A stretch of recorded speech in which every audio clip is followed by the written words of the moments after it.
standing his ground has inspired everybody, and the Russian people as well, and the European Union, and Joe Biden.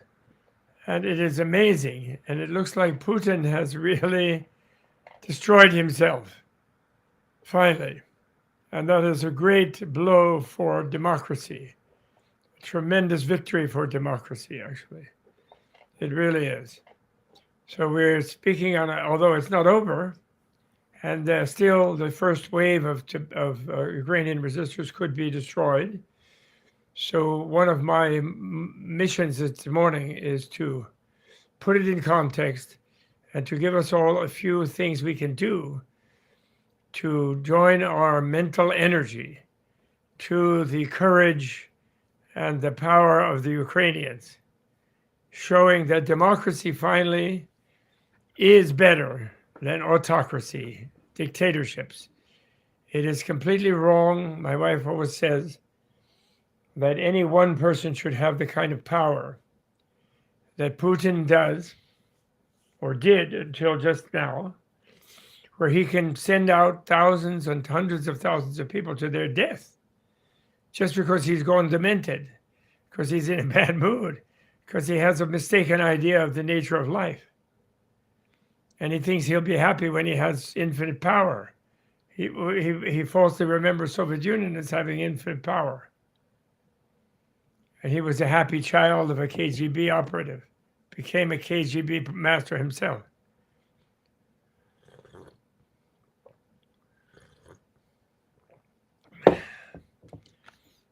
Just like our own Bush family, who broke the UN rule by attacking a country that didn't attack us, in the case of Iraq, most horrendously. Afghanistan, in a way that they went after the people who attacked us, had some justification only in defensively getting rid of the people who attacked us. It was a mistake to occupy Afghanistan, clearly. That was a mistake. As I understand that the special ops people who helped the Northern Alliance eliminate the Taliban and get after the Al-Qaeda in Afghanistan, which was the mission. And then the wrong, foolish occupation of Afghanistan, which really had nothing to do with benefiting Afghanistan. It was a complete fake Cheney Bush lie. It only had to do with making more money for Halliburton and the war industries of the US. That was the only reason. Once they were there, some other doers went to try to help the Afghani women and to do this and do that, which in fact ended up harming them and by abandoning them eventually, because that wasn't the real motive. So anyway, I haven't given my own podcast in quite a while, and I'm delighted to do it, sitting here in front of the mandala of the Wheel of Time. And with the Drachma collagen, I never really explained this mandala. But above is the great Lama Tsongkhapa on the one side and the great Nagarjuna on the other side. Really, when I did it, I was naive and young. It was 50 years ago, 52 years ago, I had this painted. And I really didn't have the right idea of what figures to put around the Kala Chakra mandala that I had painted, which was quite unique at that time to have such a painting. Now it's very commonplace. So it's really a painting of the powder mandala is what that is.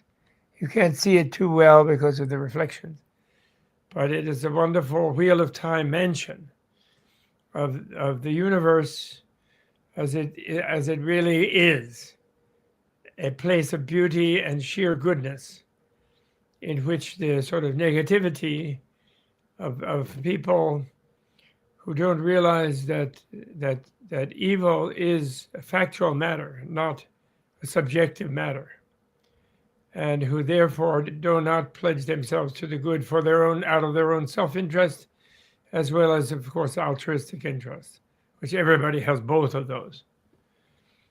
And because of this, I was recently reading, I'm going to make a new ethical theory, or rather, I'm going to revive an old one and really get it into philosophical circles, get them back in action. Our philosophers, who have been completely stumped by logical positivism and by scientism for over a century. We have to put a stop to that. We have to realize that philosophy is science. Scientists should be trained philosophers because the interpretation of evidence requires really skill in reasoning and philosophy, in logic, in epistemology, in metaphysics. Science is metaphysics. And philosophy is the linguistic and the analytical part of the examination of reality, which is the job of metaphysics.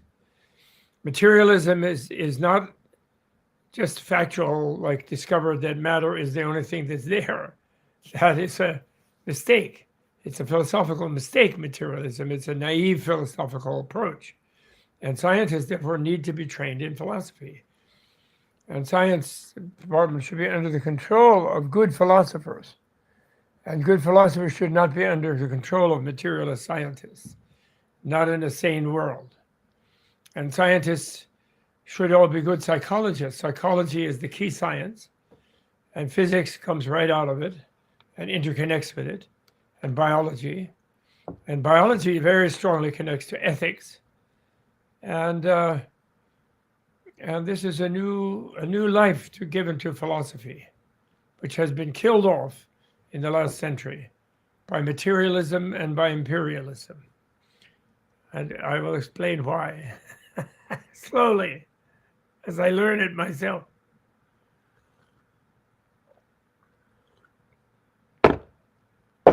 So that's for the future. Today I want to celebrate the Ukrainians. And I want to help us all not be distressed. My students and friends and colleagues and peers, not at all my, when I say students, you shouldn't think I mean somebody lesser than me. They're more than me. They're younger, they're smarter, but they are learning. I'm helping them learn, and that's my service. But they are better. No teacher should ever think that students are lesser than them. Absolutely not. They may have there may be some service they require from the teacher. And the teacher can do that properly when they realize they're the servant of the student. Okay? That's really important. That's another very important point. Tonight I am giving my first class of 5 classes on Wisdom is Bliss book, which is actually really basic Buddhism. It's basic Buddhism, but basic Buddhism in a little bit of a new key for non-Buddhists. And even Buddhists should consider themselves non-Buddhists when they study basic Buddhism, because they should realize that Buddhism only exists insofar as the Dharma, let us say, the teaching, the reality, is in their own heart. And Buddhism is in their own understanding and their own practice and performance. And therefore, it's not an ism that they just are a member of. Like, you just belong to it, and then you're saved because by belonging to it. No. You're saved by being it, by living it, by performing it, by understanding it. And that makes you a Buddha, actually. And that's what you want to be. And there are many Buddhas who are not Buddhists. Many enlightened beings who are not Buddhists. I would even say Shakyamuni Buddha was not really a Buddhist. Not in his society. He had been in previous lives in other societies, because when Buddhism is there as an educational structure and service and institution, and you avail yourself of it, then you become a Buddhist. So in that sense, in previous lives, he had been. But in the world where he brought the Buddha reality, the Buddha teaching to life, there were no Buddhists when he started. And therefore, he didn't belong to something. He didn't become a member of something. when he was first asked by the Jain guy who was his teacher, he said he was Swayambhu. He was self-originated. He was an original. Swayambhu means I'm an original. Hermann Hesse caught that well in his Siddhartha when he had Siddhartha meet the Buddha, fictionally, novelistically, and then follow the Buddha by not being a member of the Buddha's following, seeking his own path to enlightenment and the inspiration of the Buddha, but not as a member of the Buddha's community. In a way, he was getting that point.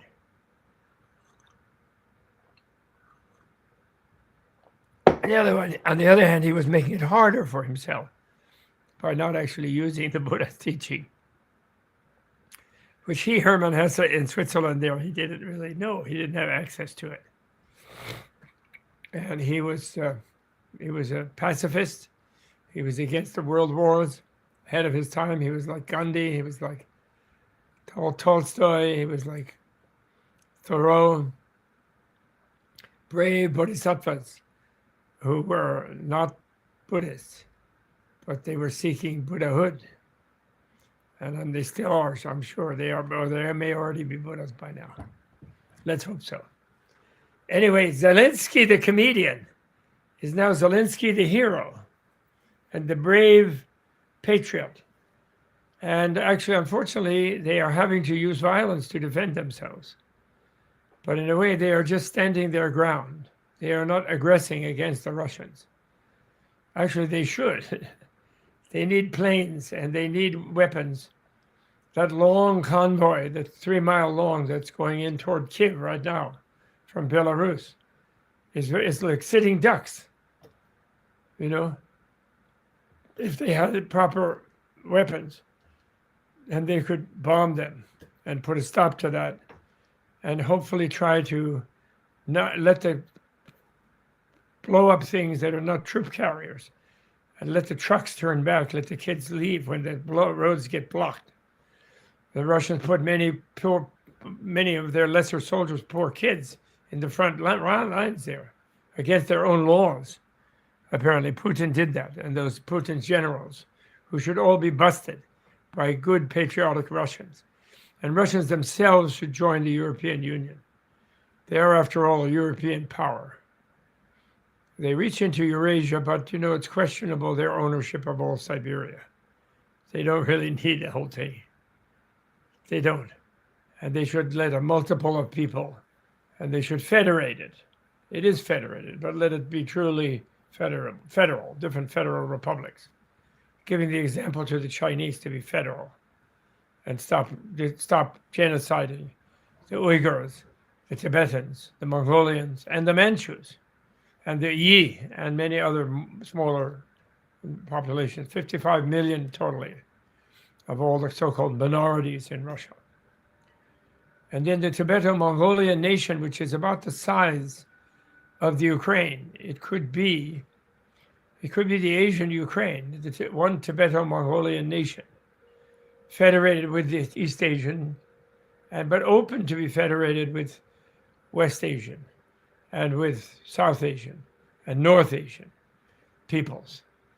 Not so exclusivist, really truly federations, where members of the republics of the federal can have their own foreign relations. That is really important. That's very important environmentally, because it means that different local regions are responsible to the environment in their region. And the devils in this thing are the oil people. This is what we have to realize.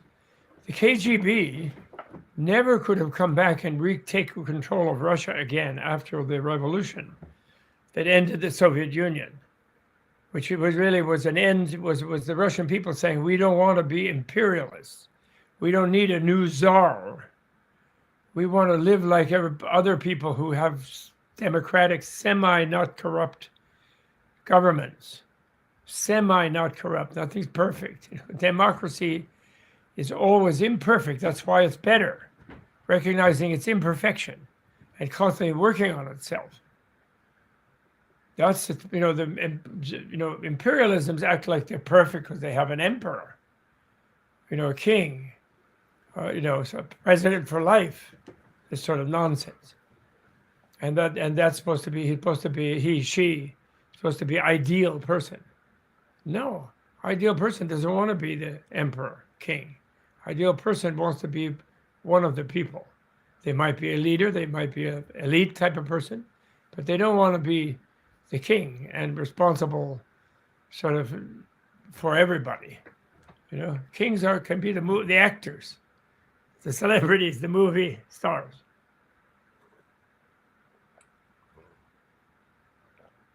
Who show their charisma on the screen, present ideals to people. That's edutainment. They don't need to actually rule because then they get oppressive and stupid. And they don't have time for themselves to develop themselves. So what a wonderful time it is. In a time when even America, like almost a half of America, it seems, half of the voters anyway, that were registered in the last election, overall election, almost seemed to want an autocrat. They wanted to be subservient to somebody. They wanted a human god. They wanted the idolatry of imperialism. And they voted for a complete fake-looking character who wasn't even a good actor. And by the way, this is not a comb-over. None of that hair is implanted, and it's receding, you see. I'm not hiding that. It is. It was natural. What's there is natural. The other guy is not. And nothing's natural about that guy. And it was a cruelty to put him into a position of his decisions affecting the lives of many people because he was so unhappy and so inadequate to the moment himself and so frustrated. And naturally, he lashed out in all directions in all ways because he's completely wretched person. And he needed true therapy. He needs to really love and tender loving care of that man. He doesn't need to be surrendered to by people he's just being abusive of. Women, for example, who he grabs. But he needs genuine loving care by therapists. And it could be therapists of every kind. Sex therapists, as well as psychic therapists, as well as physical therapists, as dietary therapists, as informational therapists. Teach him how to read and speak and understand the fallacies of Nazism, for example, and racism. He needs every kind of therapy, that guy. Critical race theory, he really needed.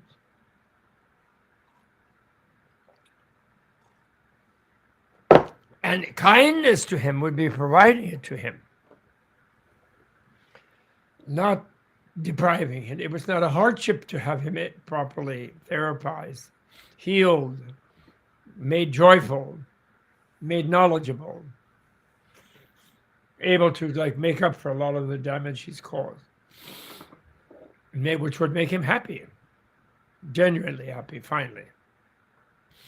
Not falsely just, sort of, hilarious type of thing, thrilled, but genuinely happy.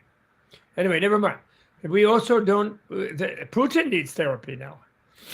The other oligarchs should really see the writing on the wall, and they should take him in hand and help him out and take him to ex-KGB dominator therapy and join himself.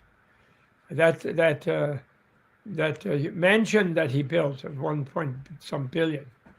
Thank you. My wonderful son is bringing me a little breakfast. Thank you so much. You're welcome. I really appreciate it. How nice. I'm sorry. I usually don't bother with it when I'm talking because I'm serving, and so I let it get cold. These hot potatoes, but I don't need to do that today because we're just having an informal conversation because we're celebrating. We're celebrating the victory of the Ukrainians This is also very key for Tibet. You all know that I am like very somehow serving Tibet because not only because of my former life, but also, which I'm still living, we all still living our former life, but also because Tibet is the human nation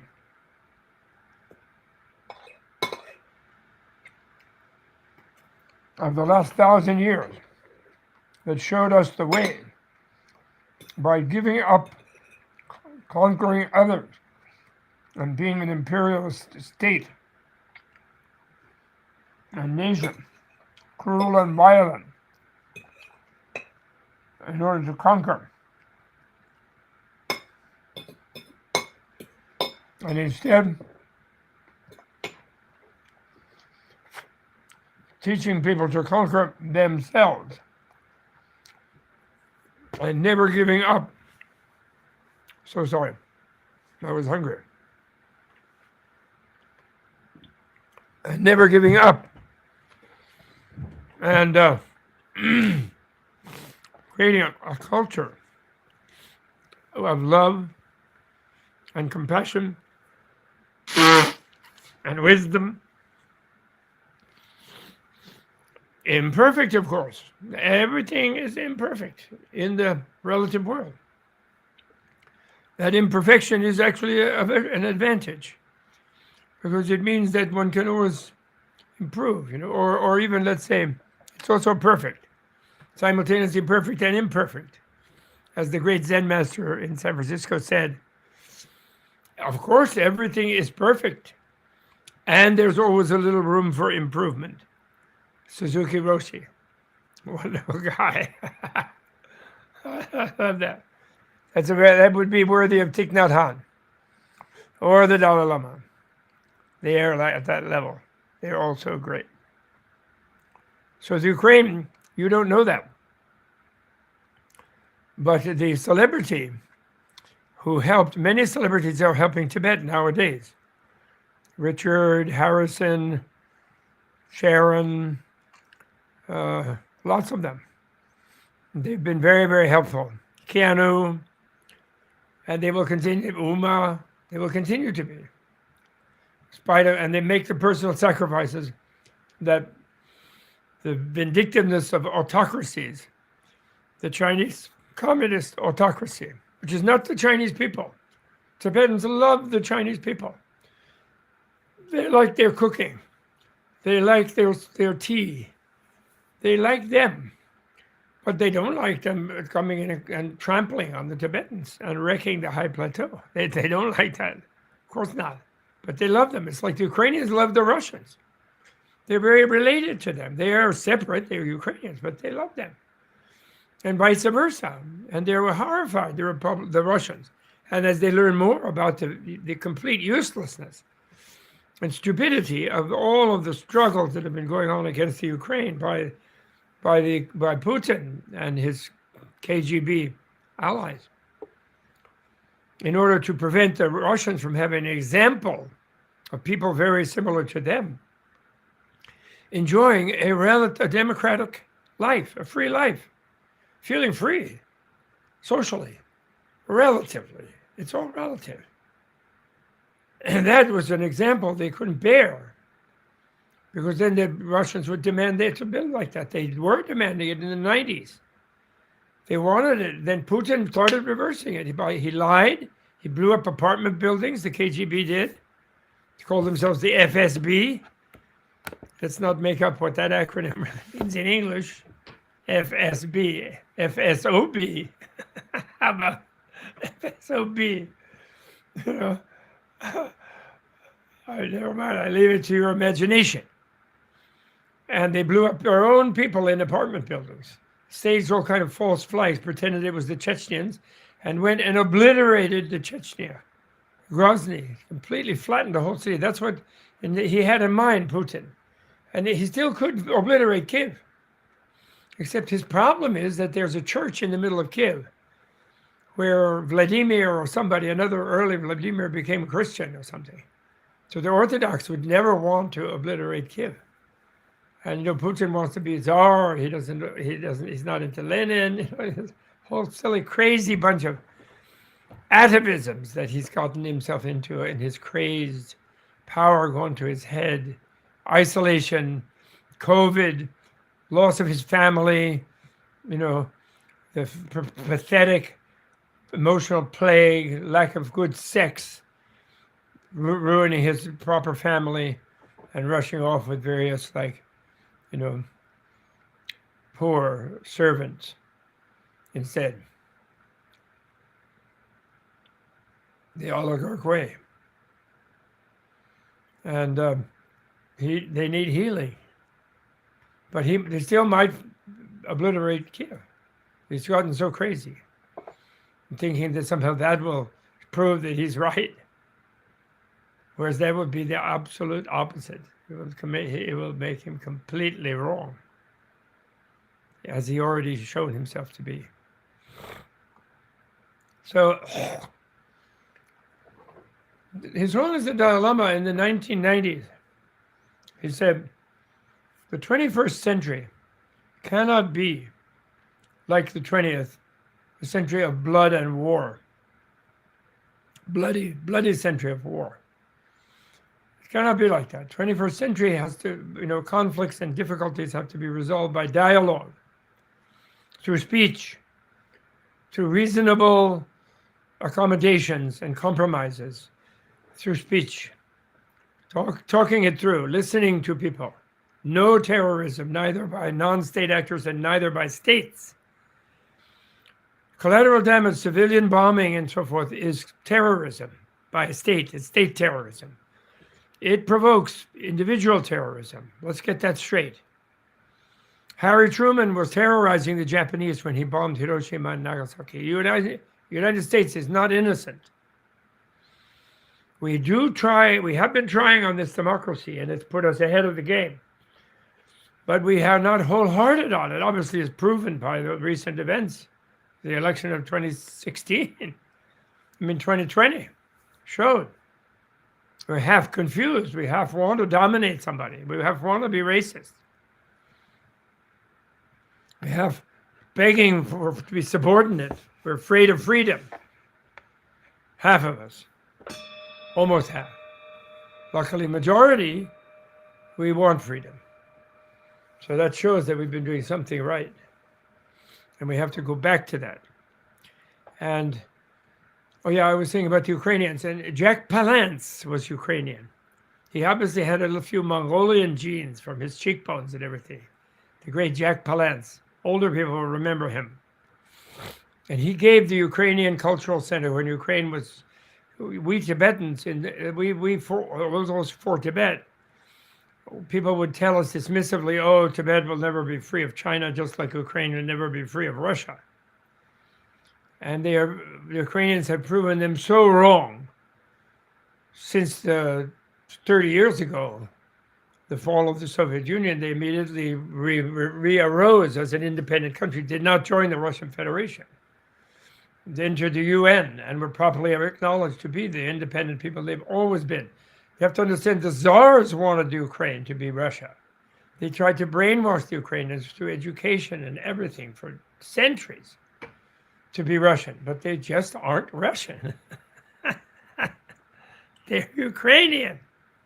Ukraine. They're Slavics. They're Slavs, which are great. The Slavs have a language like Sanskrit. They are wonderful people. Slavs are fabulous. They have bad guys and good guys like everybody else. But overall, they're brilliant and fabulous. Genius people. They're going to do very well. They are doing very well on the internet. They're going to do very well in the metaverse. Not necessarily Facebook's metaverse, maybe Decentraland. Their virtual reality. They're brilliant, wonderful, creative. Tolstoy, Dostoevsky, come on. Mayakovsky. They're fantastic people. Marina Tsvetaeva.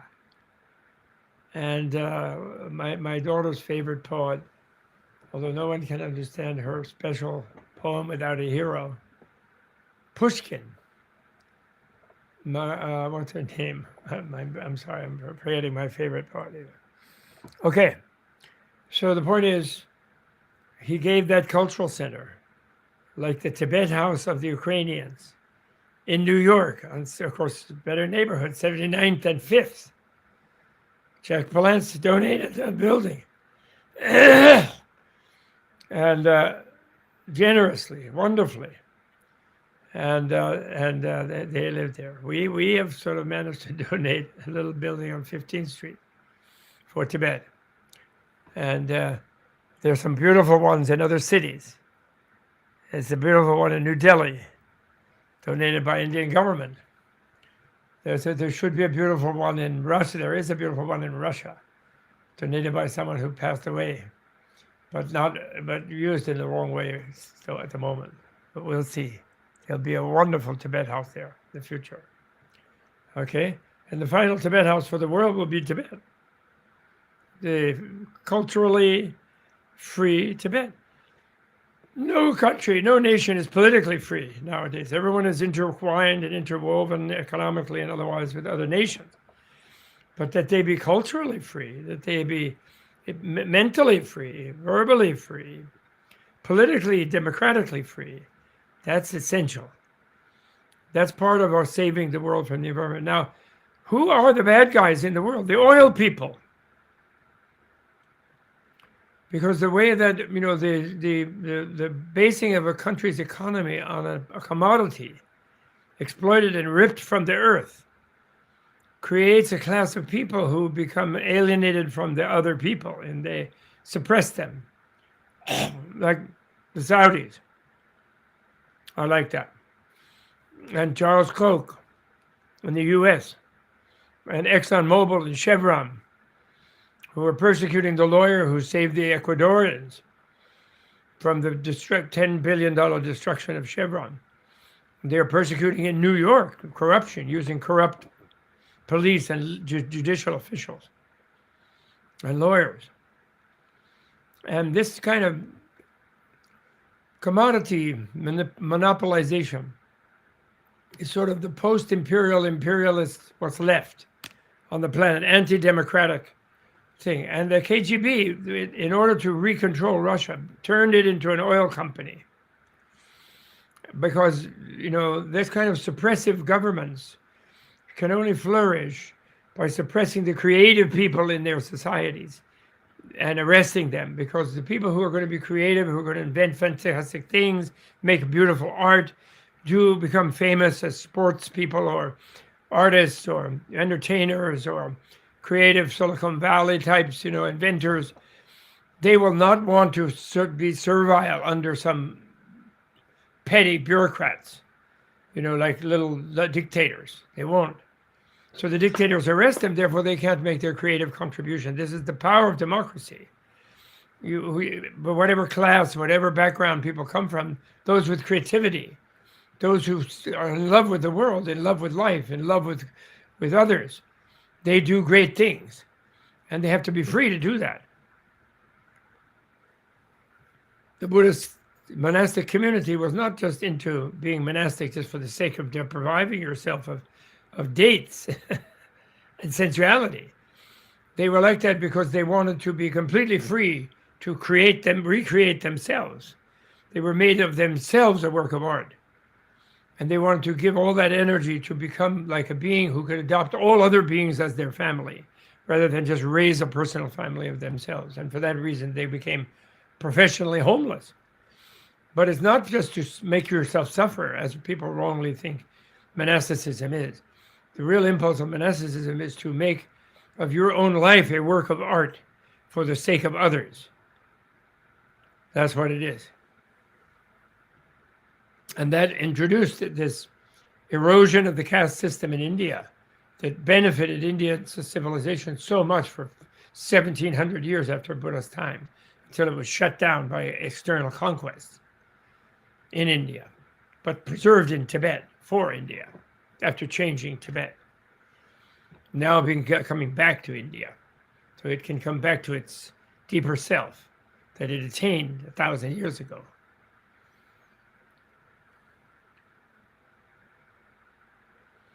So we have to understand, therefore, Bill McKibben wrote the best article about the Ukrainian situation right away, published in The Guardian. Everyone should look it up online in The Guardian. Give $10 to The Guardian to become an online subscriber and look to the Bill McKibben article, in which he says the easiest way to defeat Russia, meaning by that, he and I and everyone should never call the bad guys by the name of a nation, because the vast majority of the Russians, the mass of the Russians, don't want to make war with anybody. They don't want to conquer anybody. They want to live well themselves and be kind to their neighbors. That's the way they are. Like all human beings are like that. Similarly, the vast Chinese, we should never say the Chinese did this and that.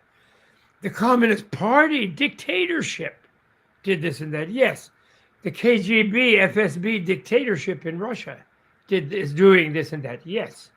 The wannabe dictators in America, the libertarians, those are dictators, actually. Libertarian means dictator. It's a big fake thing. Peter Thiel, Charles Koch. It's a fake philosophy that you have, that no government means you bring out the best of people. That's completely false.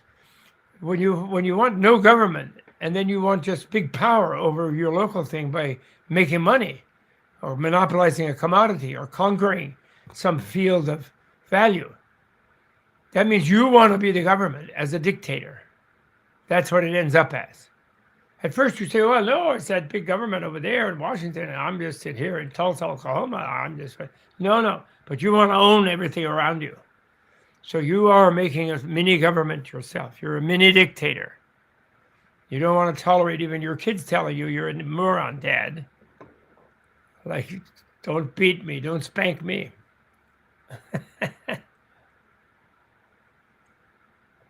I read how you were brought up, Charles. Really? You need to figure that out. You're very intelligent, how you succeeded in buying the U.S. Congress. Getting this huge subsidy for your industry. So Bill McKibben's article is that we defeat the oil monopolies, which is actually killing us by creating the pollution of our air and our temperature, our fire element and our air element, and therefore ruining our water and our earth elements as well, so that we can't live, and destroying the wonderful Mother Earth Bodhisattva, Buddha, who is our planet, who is there to feed us all and to give us a place to develop ourselves, to become more happy and more loving, more friendly, more joyous. That's what she's there for. She is a wonderful servant of us all. She shows what Buddhas can do for people, for animals, for sentient consciousnesses that are alienated and frightened and lost in the universe, which is those of us who are not Buddhas ourselves, who haven't found our Buddhahood. Planet Earth. So the best way to defeat any such kind of leftover imperialism is don't buy their oil and their gas. Create renewables. Align our life with the sun, with gravity, with the energies that are free and that are there, that are good, the goodness of nature that is there to support our lives. Our endless lives, lives after lives after lives of all of us, and all the animals with us, who themselves want to be Buddhas, too. Wanting to be Buddha doesn't mean wanting to join a religion. You have to understand. Wanting to be Buddha means wanting to be awakened and enlightened. Awakened to the joy of being yourself, part of the blissful universe. And enlightened about how to help others join you maximally and create less turbulence by feeling alienated from the joyful vitality and blissfulness of life and love and creativity and beauty. That's what wanting to be Buddha means, wanting to be truly happy and have all that one loves happy. The more happy you are, the more you love. The more you want to share that happiness, that means. That's what love means. So then you want others to be happy. It's automatic and joyful, and it increases your joy. And you realize that you become empathetic with others. And you're joyful as all of them are joyful. And there's an infinite sphere in which to increase that joy infinitely. It's the goodness of the world. And fact and value are totally connected, Mr. Logical Positivist, leftover ex-imperialist philosophers who want to justify there's no such thing as goodness, and who want to say, therefore, we could be bad. We don't have to be guilty that we bombed a bunch of innocent ladies in kimonos and children running around playing with the butterflies with a nuclear weapon, bombed innocent civilians in a city to terrorize the soldiers who are our enemies, and that there isn't a matter of value in war, and there isn't a good and bad even when you're in a state of war. There is, and it's factual matter. Collateral damage and willful collateral damage is terrorism. Terrorism is totally, naturally evil. Harming the innocent to frighten your counterpart in guilty violence. That is terrorism. And the state can do it as well as the people, because the state is just people. Come on. And that value is based on facts. And the fact is the fact of harm or help, violence or love toward others. Those are factual things. And they connect factually to evolution, to your life force, to the life force of everyone. And that's sort of the source of value, and it's relative. You know, what happened to ideological absolutists is when they lose their absolute, when they realize that the absolute is freedom and not a particular boss person or rigid rule or fixed prison-like structure, fortress-like structure they can hold on to. But the absolute is being one with the relative, relatively one with the relative, that is, and thereby contributing to the good of the relative, channeling the good in the relative. That's a relatively absolute value, but that's the only absolute that there is the relatively absolute one. The absolutely absolute one is just a philosophical principle that makes the relative the seat of value. But then the exact quantities of those values, qualities of them, those are relative. Come on, let's get to deal with a little bit of subtlety. Let's be truly scientific in our philosophy and philosophical in our science, and not just dogmatic, fanatic materialist, in order to excuse our souls, our selves, our really relative, endlessly continuous, beginninglessly continuous selves, excuse them from those values that we have violated and which we therefore have to make up for. And that is where our joy will come, in making up for that. And that joy will be relative.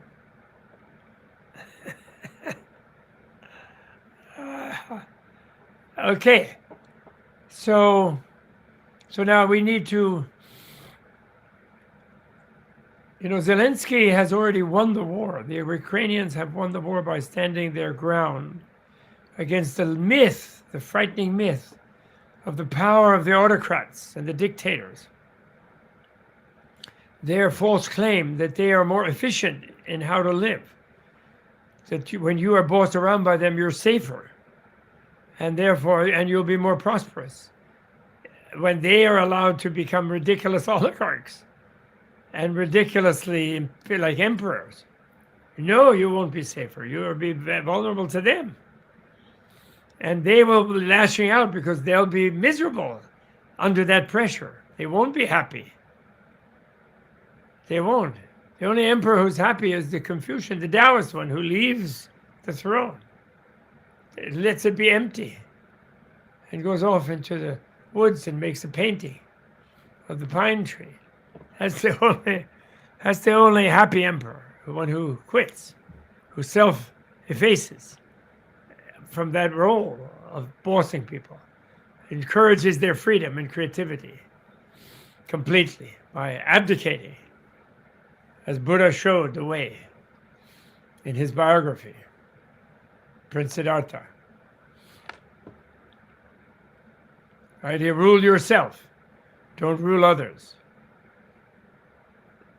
That's the principle. Not only physician, know thyself, but it's ruler, rule thyself. That's what it is. A physician, heal thyself. Scientist, know thyself. Ruler, rule thyself. That's the thing. And look, Putin just went out of control and therefore showed his total unfitness to be the leader of Russia. All right? And everyone knows it.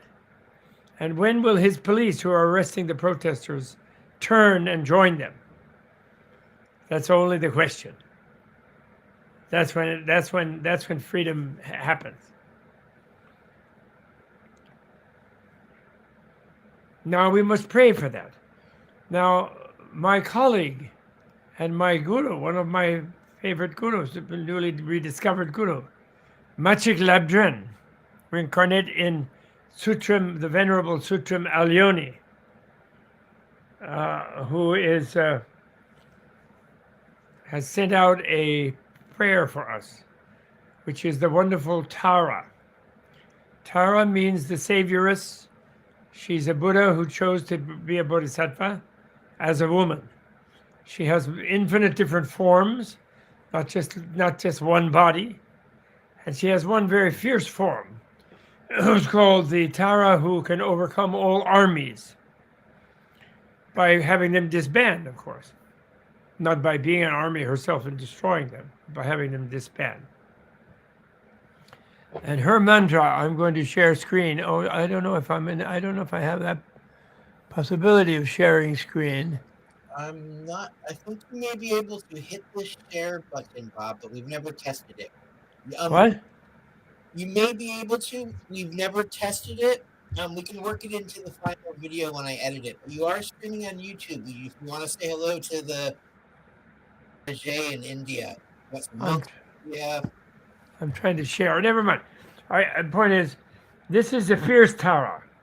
She's a red in color, like a ruby colored, but it's like she's made of fire. She has a Vajra, which is a symbol of love and compassion, but magnified to the power of a thunderbolt. Lightning love. Love with the power of lightning, but that doesn't have to strike, but that creates a fence of protection, surrounding anybody who could be struck with the lightning force that will completely, pulverize any projectile or missile that is thrown toward that person. Okay? So the way that it stops armies is she sends these micro vajras, like Ray Kurzweil's thing from the Singularity, which he thinks is mechanically, he calls them nanobots. But it's a good concept, nanobots, for our mechanical-minded, materialist, conditioned minds, where she sends out lightning nanobots that go and they organize molecules and atoms and subatomic particles around, and energies, and non-particulate energies, around any kind of sensitive being. Soldiers on either side in a war, the Russian boys in those troop carriers, and the Ukrainian civilians and soldiers opposing each other, and put screens around them so none of them can be killed or hurt or injured is, of course, the ideal. And so they have to stop fighting because they can't reach each other. and they are like enclosed within this screen as far as being able to eject projectiles like pistols and guns and pressing buttons or missiles and things to stop a war that way. So that is how Red Tara wants to do it. So you think of a fierce, beautiful red woman, like a flaming, but supernova flame, like 5,000 degrees Kelvin or whatever, 50,000 degrees, whatever is the absolute heat you can think of, like lightning. But reddish, not white like white lightning, but red lightning, and all surrounding everybody. And then you recite a mantra, and you think of her as having infinite nanobots into the field of violence, surrounding each piece of the violence to prevent it from harming any sensitive tissue or life force. And you go Om Tari Tutari Turi Vajrajwala Hum Hum Raksha Pe. Okay? I hope I got that right. That's what I was trying to look up. Where is it? Did I have it here? I don't know where she sent this out. Well, we will connect it to this podcast. It will be attached to the podcast. I hope I got it right. Om Tari Tutari Turi. Say it with me now. Om Tari Tutari Turi. That's the main way of calling on Tara and asking her, celebrating her, and asking her to send her nanobots everywhere to do the good that she's capable of doing. And then what she does in war is she surrounds all the warriors with force fields where they can't hurt each other or be hurt by each other. Okay? And that you're not sending nanobots to kill anybody. You're not against the bad guy. You're not trying to even kill the generals or the crazy dictator who started it and who's really responsible. You're not sending to them. You're to hurt anybody. You're protecting them all by preventing them from harming each other. That's your prayer. That's your magic. Om Tari Tutari Turi. Then you go Vajrajwala, and that means blazing diamond. Vajra means, but more strong than diamond. That's your lightning nanobots, impenetrable, indestructible. It's sort of organizing energy in an indestructible force field. And so that's Vajra. Vajra. J-R-A, Vajra. And Jwala means blazing. Vajra Jwala. Vajra Jwala, like a blazing lightning. Vajra Jwala. Hong Hong. And the Hong is, I hope I was right. I got it right. It might be Pepe. Hong Hong. I think it's Hong Hong. And then it's Raksha Raksha Hong Hong or Raksha Raksha Pepe. Where the Hong Hong and the Pepe go. Actually, Pat Pat. It's like an explosive sound. Pat Pat. Hum Hum. Pat Pat. So the two phrases that go with Tari Tutari Turi, and you should know that by now. Come on, all of you. Om Tari Tutari Turi, Om Tari Tutari Turi, Om Tari Tutari Turi, Om Tari Tutari, Om Tari Tutari Hum, Om Tari Tutari Turi Hum Pe, Om Tari Tutari Turi Swaha, Om Tari Tutari Turi Swaha, Om Tari Tutari. That's your normal Tara mantra. But this is Tara, goading Tara, requesting Tara, supplicating Tara, praying to Tara to do action.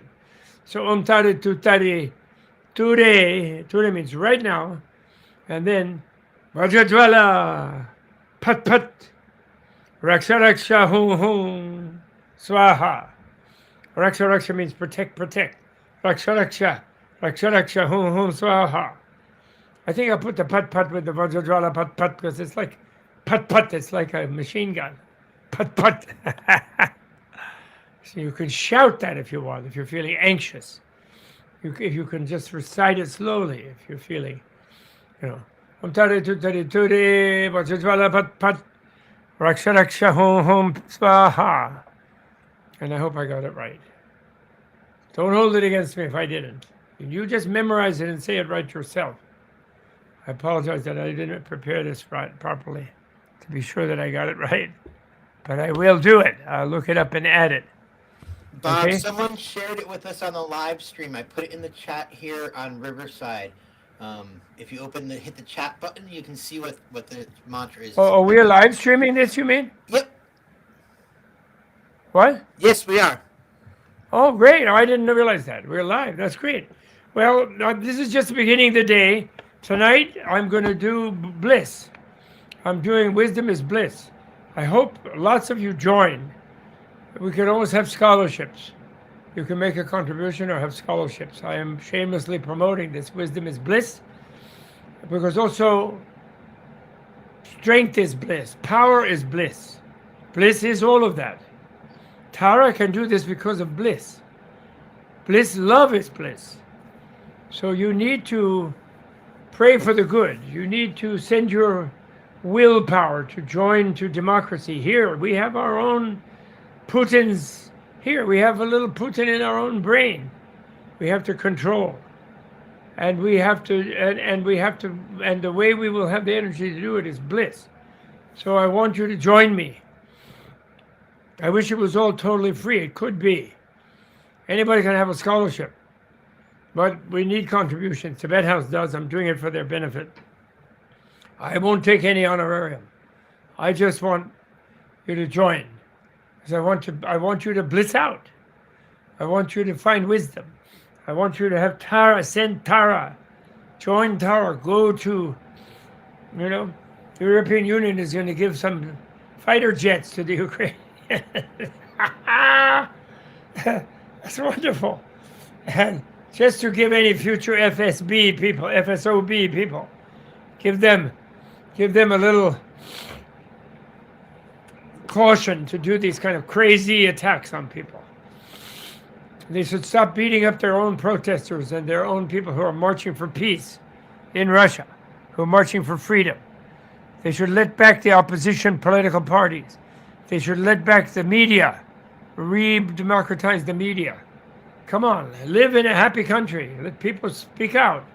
Rock and roll, let rock and roll prevail. Come on. Om Tari Tutari Ture Vajajwala Pat Pat Raksha Raksha Hum Pe Swaha Hum Hum Swaha Hum Hum Swaha Om Tari Tutari Ture Vajajwala Pat Pat Raksha Raksha Hum Hum Swaha. Okay. All right. Someone's joining us on live stream. What do they want to say? Are they speaking, Justin? They want to say something? No, it's just us, Bob. Your video's out on YouTube right now. Okay, well, never mind, actually. I'm going to end this now because I have to go. I am going on somebody else's podcast, Adam Keane, some guy from England, at 10:30. So I have to end this. But I want people to join tonight. I want people to send this red Tara to Ukraine and keep praying for them and speak out for them in the coffee shops and make it clear. Tell Tucker Carlson to cut the nonsense. We don't want dictators. We want freedom. We want democracy. Tell Joe Biden we want democracy, and we want forceful democracy. And read Bill McKibben's article on how we should put the war energy. We should convert factories into making windmills, to making solar panels, just like we built tanks and airplanes and bombs and guns in World War II. Because this is the 21st century. This is a war of peace, peace against any war. And this Bush invading Iraq and Cheney, really more Cheney and silly Bush joining to invade Iraq, and the old Bush acting like KGB and CIA are going to run the world, and then Putin, and then the Chinese Communist Party. They are now shown by Ukrainian heroes and by us and by Red Tara to be so 20th century. It's just true 20th century. It is not possible now. We must have a century, like Dalai Lama says, where there will be Olympics of debate, whether we should live this way or that way, whether this is more valuable or that is more valuable, whether goodness is really more strong or evil is more strong. How are we going to live? That's what, no violence. Never kill the opponent who you're debating with. You can be angry in the argument if you want. If you want to let yourself go, you can shout. But then the judges will tell you to shut up when you finish your shouting. The point is, there'll be judges. And therefore, they will be rational. They won't just be appointed by politicians. They'll be judged to be rational by judges of reasoning. And therefore, everybody on the Supreme Court who's irrational will be disqualified instantaneously, impeached for irrationality. Judges will have to be proven rational to serve in a really democratic country. All right, so I'm quitting now today, but I'll be back. And maybe I'm going to live stream tonight. I hope so. You will be. You want to Good. take the narrative of this and say goodbye to the live stream watchers? We have 76 people watching live right now. Okay, good. And please join. And and not because of me. I don't want to do anything. I have enough money. I have a pension. I'm retired. I want people to be cheerful. When people talk about a love revolution, they talk about, but how about a humor revolution? How about a joy revolution? How about a bliss revolution? Zelensky is a comedian. He was elected out of a reality show. How about we make Charles, whatever his name is, Chris Rock, let him serve. Let's have some comedians. Because they see the ironies in things. They're self-ironic. The good ones, the best ones. Let them rule. Not these serious, pompous mini dictators. Okay? Let everybody out of jail who's there for nonviolent drug offenses. Right now, what are we waiting for? Why do we cram people in jail? That's a really bad breeding ground for violence and authoritarianism and sending out misery waves from all the prisons. They should all be schools. Every professor in the liberal arts college should also teach at least one course in the local prison. This is ridiculous that people are shut away for life. Even if they've murdered somebody, they can learn not to. Of course, they will be restrained as long as they still might weaponize. But they can learn not to, and they will actually genuinely be safe in a lifetime, for sure, with the right teaching, the right therapy. Okay, let's think joyfully. Let's revolt joyfully.